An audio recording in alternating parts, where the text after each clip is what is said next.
প্রিয় নবী সাল্লাল্লাহু আলাইহি ওয়াসাল্লাম বলেছেন, কিয়ামত তখনও প্রতিষ্ঠিত হবে না যতক্ষণ না দুটি বড় দল পরস্পরের সঙ্গে যুদ্ধ করবে।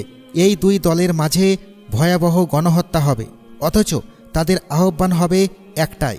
আজ যদি আমরা আরব ভূখণ্ডের দিকে তাকাই তাহলে দেখি সৌদি আরব ও সংযুক্ত আরব আমিরাত, যারা একসময় গভীর বন্ধু ও মিত্র ছিল, আজ ইয়েমেনের মাটিতে একে অপরের বিরুদ্ধে অবস্থান করছে। এই দুই দেশের মধ্যে সাম্প্রতিক বছরগুলোতে অভ্যন্তরীণ ক্ষমতার হস্তান্তর, যুবরাজ পরিবর্তন এবং রাজ পরিবারের ভেতরের সুস্পষ্ট মতবিরোধ এক গভীর উত্তেজনার জন্ম দিয়েছে। সবই এমনই এক দৃশ্যপটের দিকে ইঙ্গিত করছে যেখানে মুসলিম বিশ্বের অভ্যন্তরীণ বিরোধ এবং ভয়ঙ্কর রূপ ধারণ করছে। এর সঙ্গে আরও একটি ভবিষ্যৎবাণী রয়েছে যা শুনলে হয়তো অদ্ভুত মনে হবে, কিন্তু আজ এর লক্ষণও স্পষ্ট হয়ে উঠেছে। নবী করিম সাল্লাল্লাহু আলাইহি ওয়াসাল্লাম বলেছেন, কিয়ামত তখনও প্রতিষ্ঠিত হবে না যতক্ষণ না দাওস গোত্রের নারীরা জুলখালাসার চারপাশে ঘুরতে থাকবে। জুলখালাসা ছিল আরব উপদ্বীপে ইসলাম পূর্বযুগে পূজিত একটি মূর্তি, যাকে ইসলাম নিশ্চিহ্ন করে দিয়েছিল। এই হাদিস এই কথা নির্দেশ করে যে শেষ যুগে আরব ভূমিতে আবারও শিরক ও মূর্তি পূজার প্রকাশ ঘটবে। আজ আমরা দুবাইয়ে একটি জাঁকজমকপূর্ণ হিন্দু মন্দির দেখতে পাই, যা 2022 সালে প্রতিষ্ঠিত হয়েছে এবং যার পেছনে রাষ্ট্রীয় পৃষ্ঠপোষকতা রয়েছে। এটি কেবল একটি উপাসনালয় নয়, বরং এখানে মূর্তি পূজা, আচার অনুষ্ঠান ও উৎসব প্রকাশ্যে পালিত হচ্ছে।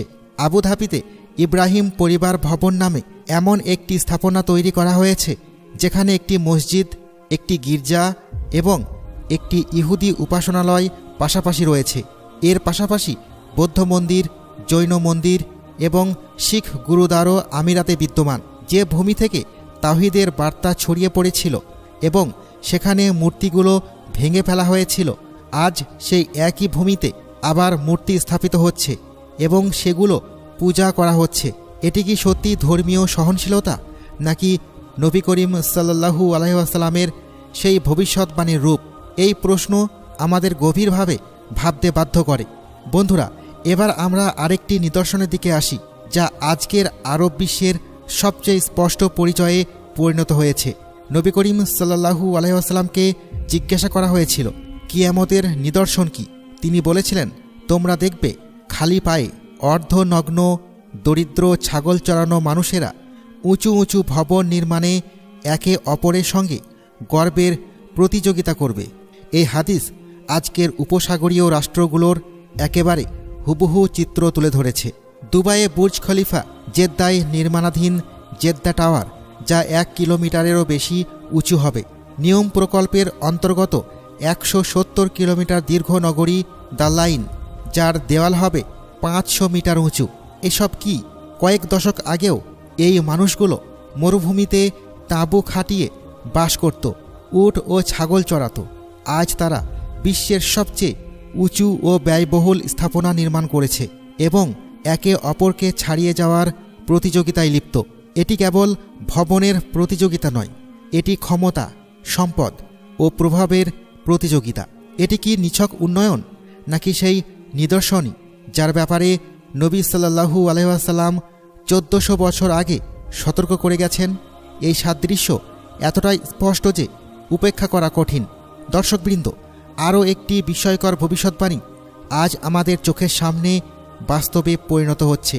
নবী করিম সাল্লাল্লাহু আলাইহি ওয়াসাল্লাম বলেছেন, কিয়ামত ততক্ষণ প্রতিষ্ঠিত হবে না যতক্ষণ না আরবের ভূমি আবার সবুজে ভরে উঠবে এবং নদী নালায় পরিণত হবে। আজ সৌদি আরবে সবুজ সৌদি প্রকল্পের আওতায় লক্ষ লক্ষ গাছ লাগানো হচ্ছে। কৃত্রিম বৃষ্টির মাধ্যমে মরুভূমিকে সেচ দেওয়া হচ্ছে। নিয়মে কৃত্রিম নদী ও হ্রদ তৈরি করা হচ্ছে। সাম্প্রতিক বছরগুলোতে সৌদি আরবের উত্তরাঞ্চলে জলবায়ু পরিবর্তনের কারণে বৃষ্টিপাত বেড়েছে এবং মরুভূমিতে সবুজ জন্মাতে শুরু করেছে। এগুলো সেই অঞ্চল যা শতাব্দীর পর শতাব্দী শুষ্ক ছিল। আজ সেখানে হ্রদ তৈরি হচ্ছে। কিছু আলেম এটিকে প্রাকৃতিক জলবায়ু পরিবর্তন বলেন, আবার কেউ কেউ একে কৃত্রিম পদ্ধতির ফল বলে মনে করেন। কিন্তু বন্ধুরা, প্রশ্ন হলো, এটি কি নিছক কাকতালীয় যে নবী করিম সাল্লাল্লাহু আলাইহি ওয়াসাল্লামের 1400 বছর আগের ভবিষ্যৎবাণী আজ আমাদের চোখের সামনে বাস্তবায়িত হচ্ছে? এখন আমরা এমন এক দিক নিয়ে কথা বলবো যা সম্ভবত সবচেয়ে বেশি কষ্টদায়ক। নবী করিম সাল্লাল্লাহু আলাইহি ওয়াসাল্লাম বলেছেন, ইসলাম শুরু হয়েছিল অপরিচিত হিসেবে এবং আবারও অপরিচিত হিসেবেই ফিরে যাবে যেমনটি শুরুতে ছিল। যে ভূমি থেকে ইসলামের আলো ছড়িয়ে পড়েছিল, আজ সেখানে কি ঘটছে? দুবাই, রিয়াদ, নিয়ম ও আবুধাবিতে কনসার্ট, নারী পুরুষের মিশ্র সমাবেশ, মদের দোকান, নাইট ক্লাব ও সৈকত পার্টি চালু হচ্ছে। সৌদি আরবে যেখানে একসময় কঠোর ইসলামী আইন কার্যকর ছিল, সেখানে এখন হিজাবের বাধ্যবাধকতা তুলে দেওয়া হয়েছে। বিনোদনমূলক অনুষ্ঠান অনুমোদন পাচ্ছে এবং সিনেমা হল খুলে দেওয়া হচ্ছে। আমিরাতে তো এসব অনেক আগেই বিদ্যমান। সেখানে আন্তর্জাতিক শিল্পীদের কনসার্ট ও ফ্যাশন প্রদর্শনী সাধারণ ব্যাপার। কেউ কেউ একে উন্নয়ন, আধুনিকতা ও স্বাধীনতা বলে অভিহিত করে। কিন্তু স্বাধীনতার অর্থ কি এই যে আমরা আমাদের আত্মা, আমাদের পরিচয় ও আমাদের দিনকে পেছনে ফেলে দেব? উন্নয়নের অর্থ কি এই যে আমরা আমাদের মূল্যবোধ ও আমাদের বিশ্বাস থেকে দূরে সরে যাব?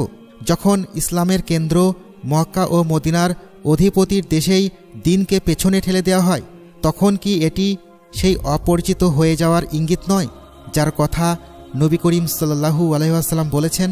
এগুলো কি সেই পরিস্থিতি নয় যেখানে ধর্মপরায়ণতাকে পশ্চাৎপদতা এবং পার্থিবতাকে উন্নতির নিদর্শন মনে করা হয়? দর্শকবৃন্দ, এগুলো কেবল ধর্মীয় বা সাংস্কৃতিক পরিবর্তন নয়, আসল কাহিনী এর চেয়েও গভীর। মধ্যপ্রাচ্যে আজ যে রাজনৈতিক ও সামরিক টানপোড়েন চলছে, তা যে কোনো সময় এক ভয়াবহ ঝড়ে পরিণত হতে পারে। পৃথিবীতে একটি প্রবাদ প্রচলিত আছে, রাজনীতিতে স্থায়ী বন্ধু বা শত্রু নেই, স্থায়ী থাকে কেবল স্বার্থ। সৌদি আরব ও সংযুক্ত আরব আমিরাত, যারা একসময় ঘনিষ্ঠ বন্ধু ছিল, আজ তাদের স্বার্থের সংঘর্ষে জড়িয়ে পড়েছে। 2011 সালে আরব বসন্তের সময় উগ্রপন্থী আন্দোলনের বিরুদ্ধে তারা একসঙ্গে কাজ করেছিল। ইয়েমেনে হুতি বিদ্রোহীদের বিরুদ্ধে সামরিক হস্তক্ষেপেও তারা মিত্র ছিল। কিন্তু 2019 সালের পর পরিস্থিতি বদলাতে শুরু করে। ইয়েমেনে আমিরাত তাদের সেনা কমিয়ে দক্ষিণ ইয়েমেনের বিচ্ছিন্নতাবাদীদের সমর্থন দিতে শুরু করে। 2020 সালে আমিরাত ইব্রাহিম চুক্তির আওতায় ইসরায়েলকে স্বীকৃতি দেয়, যা ফিলিস্তিন প্রশ্নে সৌদি অবস্থানকে দুর্বল করে। 2021 সালে সৌদি আরব কাতারের সঙ্গে বিরোধ মিটিয়ে নিলেও আমিরাত তাদের সমর্থন দেয়নি। এরপর সৌদি আরব আমিরাতের বিরুদ্ধে বাণিজ্যিক লড়াই শুরু করে। বিদেশি কোম্পানিগুলোর আঞ্চলিক সদর দপ্তর সৌদি আরবে স্থানান্তরের শর্ত আরোপ করে এবং আমিরাত থেকে আসা পণ্যের ছাড় প্রত্যাহার করে। তেল উৎপাদন বাড়ানো নিয়ে জোটে উভয়ের মধ্যে বিরোধ দেখা দেয়। এমনকি সুদানের গৃহযুদ্ধেও তাদের ভূমিকা ভিন্ন দেখা যায়। এইসব ঘটনা প্রমাণ করে যে এই দুই গুরুত্বপূর্ণ উপসাগরীয় দেশের সম্পর্কের মধ্যে গভীর ফাটল সৃষ্টি হয়েছে। এটি কেবল দুই রাজপুত্রের অহংকারের লড়াই নয়, বরং একটি আঞ্চলিক প্রভাব, সম্পদের নিয়ন্ত্রণ ও বৈশ্বিক শক্তির সঙ্গে সম্পর্কের জটিল জালের অংশ। এখন আমরা আরেকটি অত্যন্ত গুরুত্বপূর্ণ ও সংবেদনশীল দিক নিয়ে কথা বলবো। বিশ্ব মানচিত্রে বাবুল মান্দাব প্রণালীকে দেখুন।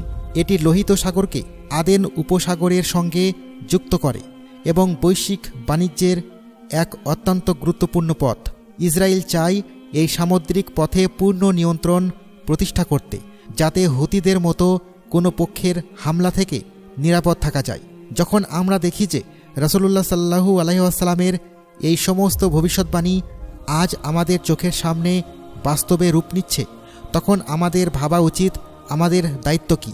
নবী করিম সাল্লাল্লাহু আলাইহি ওয়াসাল্লাম বলেছেন, শীঘ্রই এমন ফিতনা আসবে যেখানে বসে থাকা ব্যক্তি দাঁড়িয়ে থাকা ব্যক্তির চেয়ে উত্তম হবে, দাঁড়িয়ে থাকা ব্যক্তি চলমান ব্যক্তির চেয়ে উত্তম হবে এবং চলমান ব্যক্তি দৌড়ানো ব্যক্তির চেয়ে উত্তম হবে। এই হাদিস আমাদের শিক্ষা দেয় যে ফিতনার সময় সতর্কতা, প্রজ্ঞা ও তাড়াহুড়ো এড়ানো জরুরি। এমন পরিস্থিতিতে আমাদের ঈমানকে মজবুত করতে হবে, আল্লাহর দিকে ফিরে যেতে হবে, তওবা করতে হবে, নামাজ কায়েম করতে হবে এবং কোরআনের সঙ্গে আমাদের সম্পর্ক দৃঢ় করতে হবে। এটি আমাদের সবচেয়ে বড় অস্ত্র। আমাদের দোয়া করতে হবে যেন আল্লাহ আমাদের এবং সমগ্র মুসলিম উম্মাকে সব ধরনের ফিতনা থেকে রক্ষা করেন।